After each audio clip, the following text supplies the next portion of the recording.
Welcome to the check-in on H&C, the show where we find out how people are coping during the lockdown and share advice and tips on how to get through it. In this show, we can't send our camera crews out at the moment, but that has not stopped me getting in touch.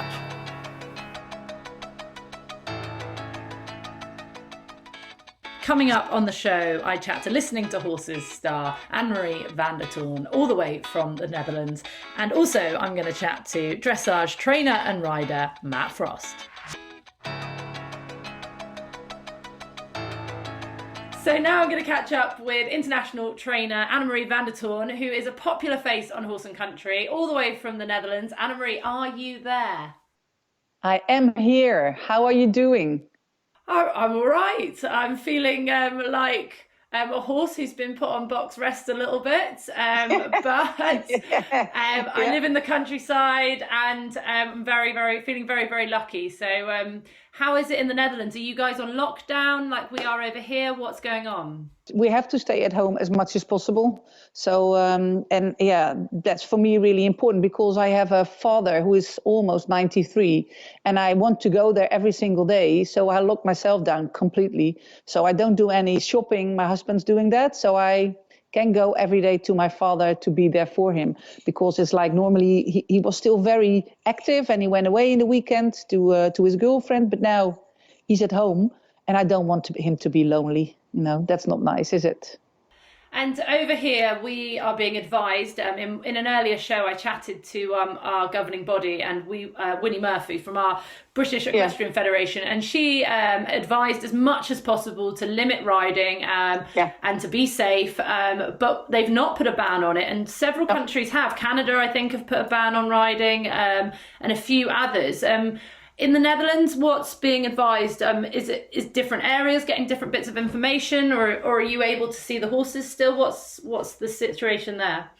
Yeah, you still can travel. So, and the horses are still open to go to. So you can go to a riding stable. You can even have like a one-on-one lesson, but just what your previous host said or guest said. I don't advise people to do it. You know, you should stay at home as much as possible because it's so important to do it now right immediately. So we get lost of this stupid virus as soon as possible. Here in Holland, we're pretty good in following the rules. But now this weekend is coming, and last weekend it was pretty good. But the weekend before, everybody went to the beach. Yeah, you go outside, but that's not a nice way to go, is it? Because so many people are there, and also with the horses. My advice would be stay at home as much as possible, so we get rid of this virus as soon as possible. And we had the Dutch Masters that was cancelled, and loads of big events all around the world have been cancelled. And are the lower level competitions cancelled as well? Yeah, everything's cancelled. Everything's cancelled. So now it's only allowed to be in a group of 3 outside. And you have to keep 1.5 meters distance, so let's say 4 or 5 feet. But no, everything's cancelled, and I think that's good because you would spread it immediately again. And you know, it's like it's spreading so fast, and the people on the intensive care is getting in trouble because they get too many people. So no, we have to stay at home. Every single sport has stopped, but you can still go to your own horse to work it, ride it, brush it, etc. And now you are face of Horse and Country. You've done loads of training series with us, but you also are a trainer yourself, and you go to people and you help people in need, and you have courses that you run. So how's this affecting you? Yeah, huge, massive.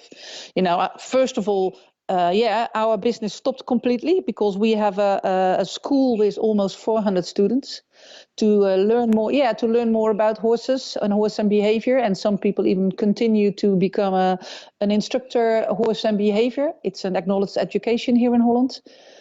But everything stopped, so I don't teach anymore. Normally I teach at least 3 or 4 days. I don't do that anymore. The whole business stopped. And then we said to each other, because I have a few colleagues, and I said, what are we going to do? Because what do we do now? And we said, okay, it's our mission to get more education about horses. So let's go for the mission. So we decided to do some courses we have, e-courses, and bring them free for people who can attend and follow them. And that's a huge success. We almost have about 2,000 people following these courses. Yeah, and that brings a lot of work. So it's actually fun. We decided to go more into in-depth information, develop learning material, improve even more the quality of the courses we do.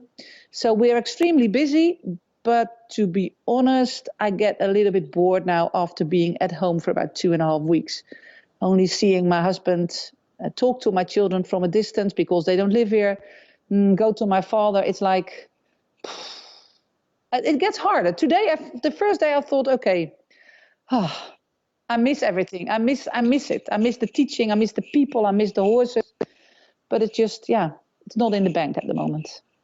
And people who follow the show, Annemarie Listening to Horses, it's been really popular. We've done a few series now.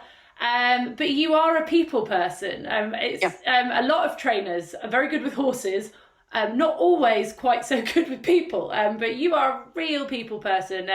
And I always just love your little facial expressions behind the scenes when they do something right. And sometimes you get quite emotional about it. So I'm guessing I'm very passionate. I am really passionate. And it's, for me, I love seeing the animals improve, and I also love just watching your facial expressions.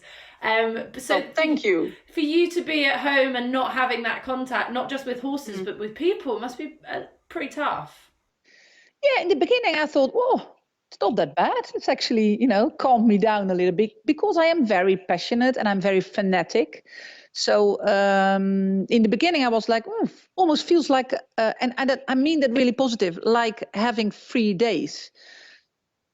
But pretty soon, I really start missing human contacts. And we do a lot online. Like now, we do a lot of Skype conversation, but it's different. And what I miss the most is actually the physical touch, giving your friend a hug or seeing your children and feel them and smell them. And even when I go to my father, I cannot touch him. I have to stay away from him. Yeah, I find that pretty difficult, really difficult. You don't realize how much you do stuff like that until it's taken away. But at least we can still hug the horses. So I think across the board at the moment, people are really missing horses.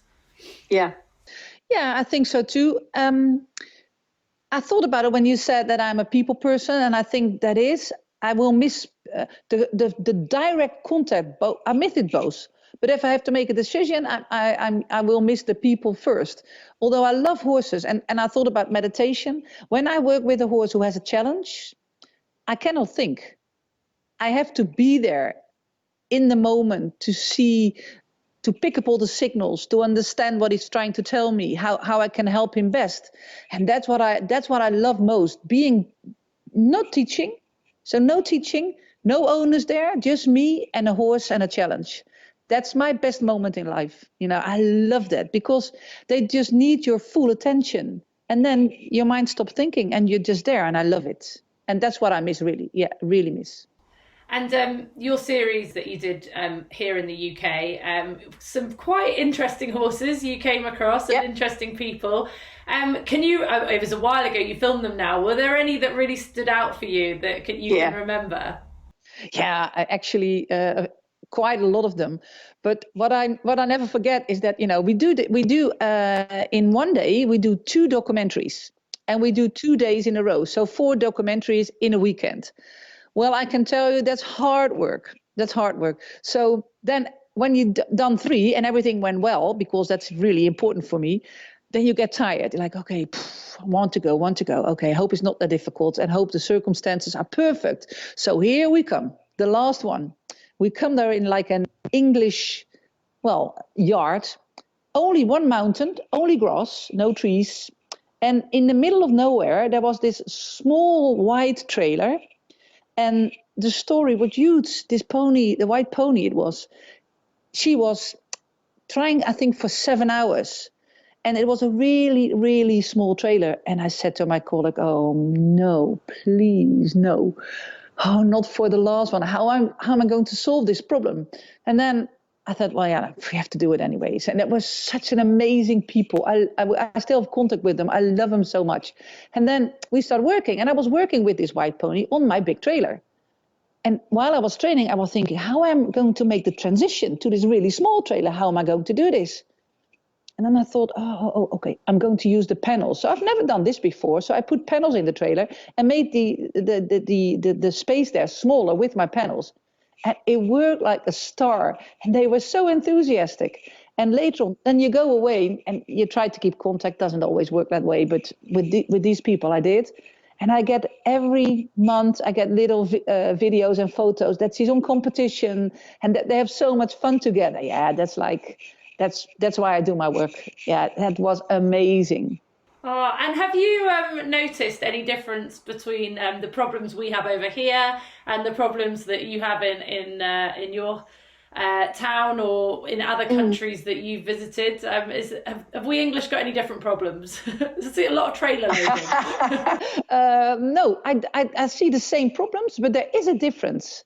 And the difference is that you English people are more tougher than we Dutch people. We're like, you just work in a yard and there's everywhere water and stuff going around and you're in the rain and you don't mind and it's cold and windy. Oh, outside arena, inside arena, no, we just do everything outside. Like here in Holland, it's rainy a little bit. We go inside. Oh, no, we cannot do it. So yes, I find that the English people more tougher and they're more used to the strong wind and the rain and the bad weather. So I had to get used to that in the beginning. So you come into this the one with maybe you remember that one with the girl who couldn't ride her pony, who've never done a step with her on board. Remember that one?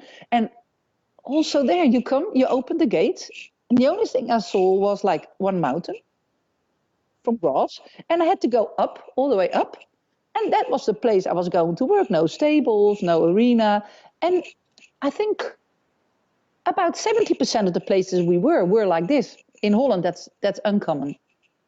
What would be your top bit of advice for horse owners who are struggling out there and aren't riding their horses? If you've got a bit of advice for them that they could take away, your top tip. Oh, the top tip, that's an easy one, because together with Horse and Country, in about, I think, 2 weeks, we're going to launch an international e-course. Completely free of charge, where people can learn more about horse psychology. 4 different weeks with webinars and all kinds of content. And we already started this here in Holland with 2,000 people attending and they love it. It's just something that was already in our school. We use it for the training of our students and we go and open that. And that will give people so much more insights about the horse, his mind, his natural behavior, his learning theory, stress and everything that's related to that and how we can keep him busy. So that's my tip. Perfect. Right, yeah. Well, I will let you go because I want to hear it. Your like little catchphrase that you sign off every show. If you love horses, there's always more to learn. Yes, I love it. It's my favourite. That's it. And there is always more to learn. And I learn from you every time I speak to you. You're an absolute treasure. Same here. Thank you so much for talking to us and stay safe. And stay healthy. Yeah, and I hope your dad's okay. And your children, and thank you so much for talking to us. I see you soon. So now I have on the line a very dear friend of mine. He's a wonderful human and a fantastic dressage rider and a popular face on Horse and Country. Mattie Frost, how are you? I'm okay. This solitary confinement, no, it's not solitary confinement. Social distancing is going well. I'm not going stir crazy just yet because I've had loads of jobs to do, but in time I'm sure I will. Well, you say that. You were messaging me last night talking about ducks, so I think but you're a little bit crazy anyway, so I think it's okay. Yeah, that's completely normal. Completely normal. You wait a few weeks.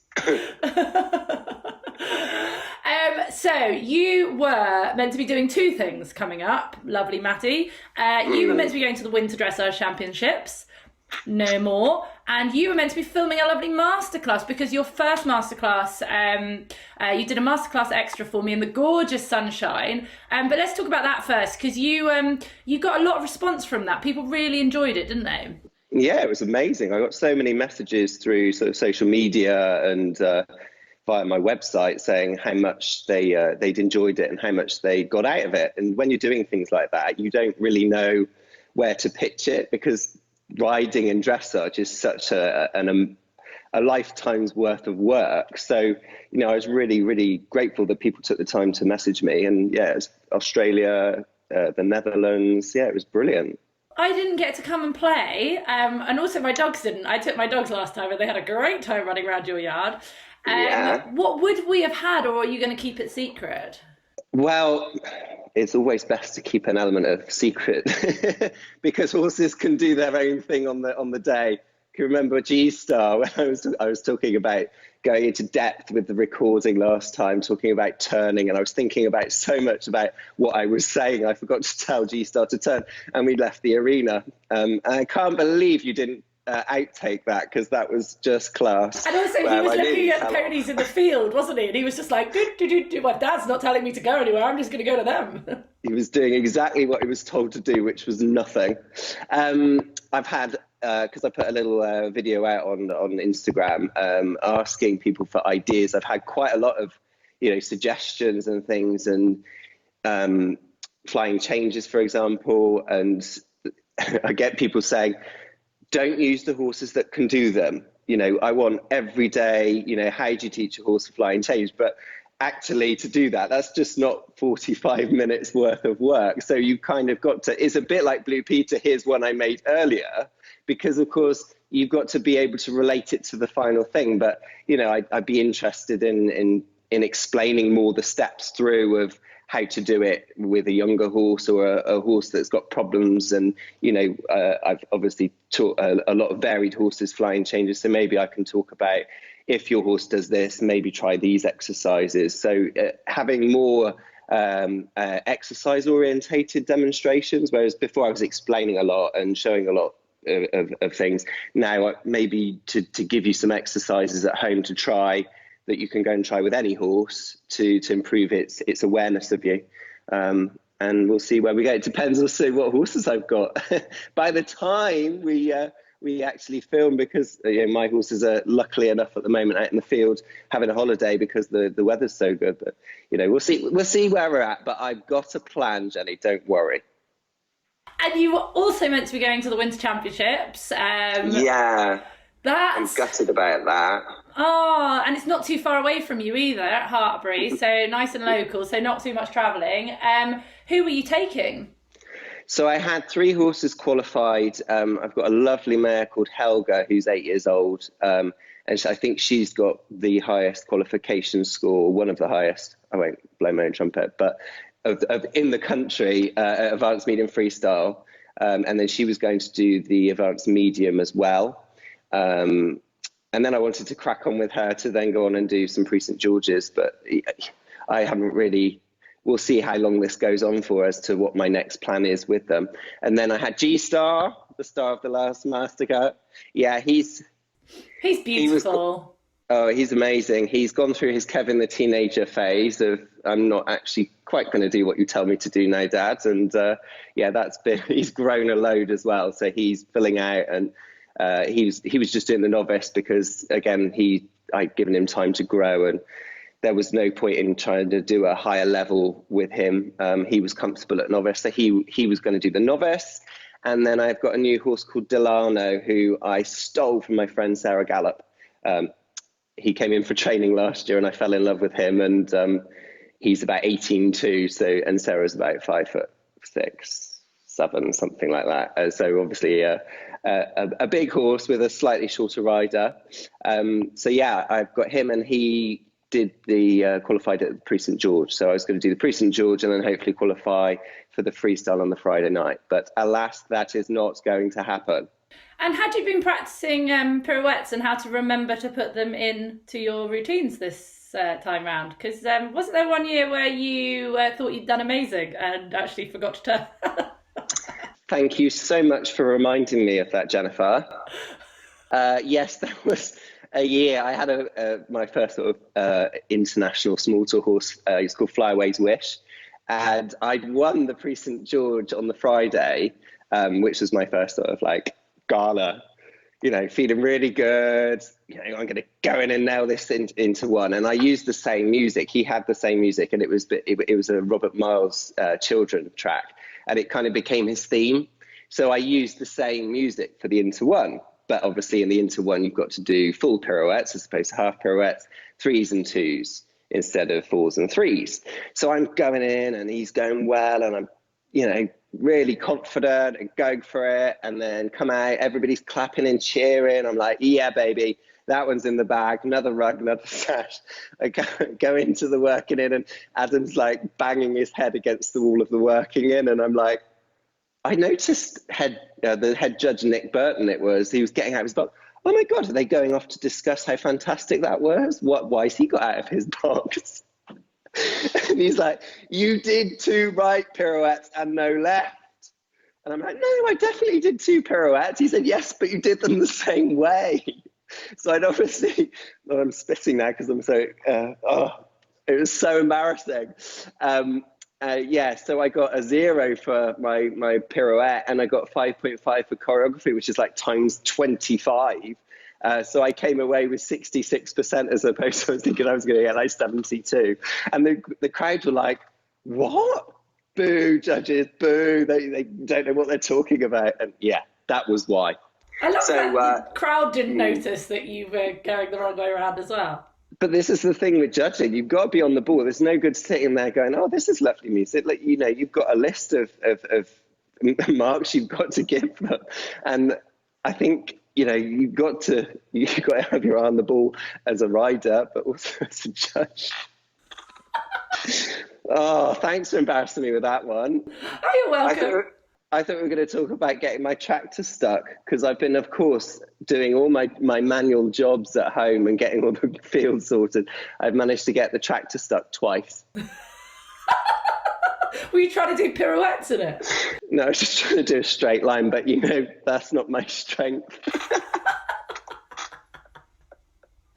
Oh my goodness, Matt. This is going out to the nation. They're going to be sending you tractor driving tips now on Instagram. But I come from the West Country as well, so it's a myth. I can't. Also, you were on social media talking about your new setup. You have built new stables, and let's talk about your fancy tack room for a second. Wow. When you always dream of something, and of course, another guy who's very vocal on social media is Patrick Kittle, and he has got the most amazing tack room. He's got the most amazing yard, and I think his tack room links into his house, I think through a cupboard or something. So it kind of gave me the idea of having, just each horse having their own little wardrobe, because I hate it when, we've had a leaky tack room for years, and I just wanted something really nice, really pristine, that all people's stuff can go behind the door. They can do what they like behind that door, but it looks nice.